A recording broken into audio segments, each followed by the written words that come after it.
Buonasera a tutti, grazie. Che scherzo Michele. Poi dopo questo video, credetemi, non è facile. Lo so, dai, magari un bicchierino di vino. Com'è che li chiamate questi? È il fiasco. Ah, il fiasco, no. Col fiasco vai bene tranquillo poi, però non parli più. Sì. Vai. Allora io ovviamente mi riaggancio ai concetti espressi da Sebastian, da Marco, ma ne ribadisco uno in particolare. Io non ho avuto la fortuna di frequentare Michele. Io mi siedo, perché sono un 62 io, non un 72.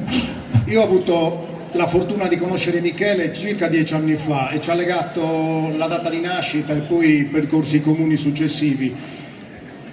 Il concetto che voglio ribadire e ricordare di Nicola è il concetto veramente dell'amicizia, è il concetto della convivialità, è quello che ci ha trasmesso, l'essere convinti di poter fare delle cose nonostante non sia semplice, gli ostacoli sono sempre lì a impedire che le idee si sviluppino.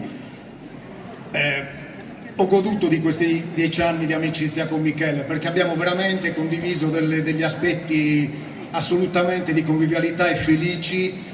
Ma come sanno i familiari, io lavoro in sanità, ho dovuto anche vedere un amico che piano piano, nonostante tutta la sua forza, andava a affrontare gli ultimi gradini, insomma, è percorso con una dignità che veramente, credetemi, io 20 anni di esperienza all'interno degli ospedali ho visto poche volte.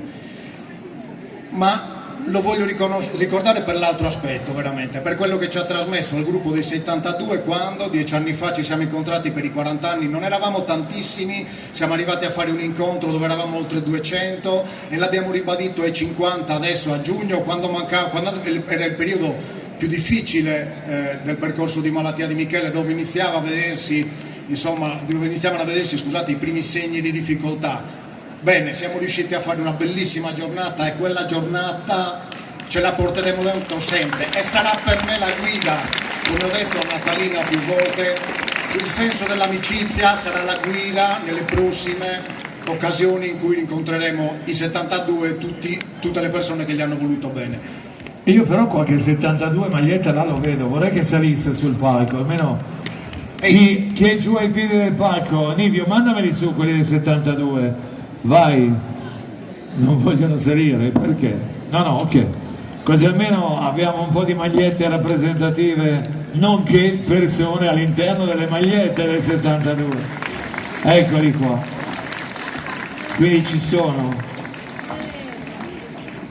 È giusto ovviamente tributare un ricordo di Michele come hai fatto, quindi da parte anche loro. Non vi faccio cantare, ci mancherebbe altro, no, era solo farvi vedere con le vostre magliette, con questo invecchiato alla perfezione, hai capito? Va bene. Vai Roberto.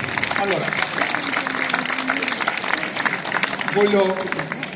voglio consolidare il messaggio che ho lanciato, cioè andare insieme avanti ricordando una persona che veramente ha trasmesso un segnale di coesione in un gruppo che, ripeto, io non conoscevo quasi nessuno. Con alcuni abbiamo cementato un'amicizia veramente forte e mi auguro che per gli anni a venire, insomma, si prosegua in questa strada. Grazie Michele. Grazie a voi. Quello va bevuto, cioè, ragazzi, beve lui per voi, che ci posso fare di più? No, non si può.